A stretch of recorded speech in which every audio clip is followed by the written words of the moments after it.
Hello, Lady Kunchuk. I'm reading something from your son. Okay.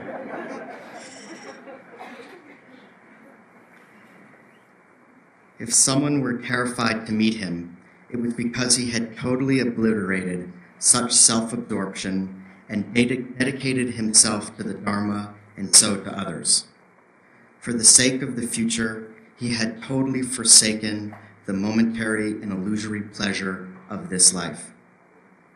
As we know, he thoroughly enjoyed life, but from afar, he could be misconstrued as indulging a pedestrian level of pleasure. As His Holiness Dilgo Khyentse Rinpoche said, he was a Mahasiddha, a greatly accomplished being who could take any ordinary activity and use it truly for its dharmic potential. Like a sesame seed from which oil can be extracted, no aspect of life was too small to squeeze. As students, we do not take this activity as our path. Rather, we take his instructions as our path. For veering off the right path onto the wrong path can happen in a split-second decision. If our decision is fueled by ego, we are instantly on the wrong path without knowing it, and every action takes us farther and farther away from the genuine instruction. The Vidyadhara, or awareness holder, a title that is not conferred but attained by a practitioner, taught us everything, from how to be a hermit to how to take our seat as a universal monarch. Shambhala, the society and culture that he encouraged, expounded, and exemplified, is a community and a country where people practice the vast array of Dharma in every aspect of life.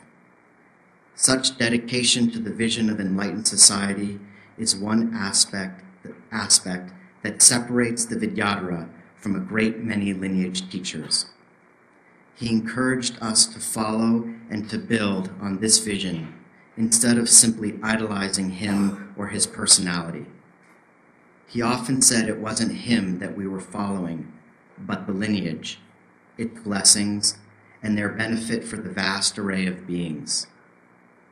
So the community we have now, a community of practitioners, monastics, yogis, householders, both Western and Easterners, all practicing this message, would no doubt bring tremendous joy and delight to my father's heart and a smile to his son-like face. In this pivotal generation, we see lineage and continuity manifesting before our eyes. I have taken it upon myself and have been commanded to ensure these teachings, this society, and these blessings continue into the future and benefit the vast seas of beings who wait there. In some sense, it seemed like we are still just beginning. These teachings are not just meant for a few, but the whole world. From the Surmong valleys, we have the Surmong Kagyu. From Guru Rinpoche, the Dzogchen, the ancient lineage of Nyingma. From Gesar, the Windhorse lineage of Shambhala. All these streams are blessed by the Buddha. They can benefit the world in so many ways, by their applicability, diversity, simplicity, and profundity. It is said that the greatness of a teacher can be judged by the conduct of his or her students, how they handle their emotions, how they are able to be genuinely loving beings. Their mind has been turned to the Dharma, and the spiritual path is foremost in their lives. They go greatly out of their way not to harm other beings. They suppress pride, foster gentleness. They meditate daily. They pay tribute to the three jewels. Recollect the virtues of the Buddha. Remember the pitfalls of samsara. Do not get led astray by passion, by desire, by fame, by power, by money.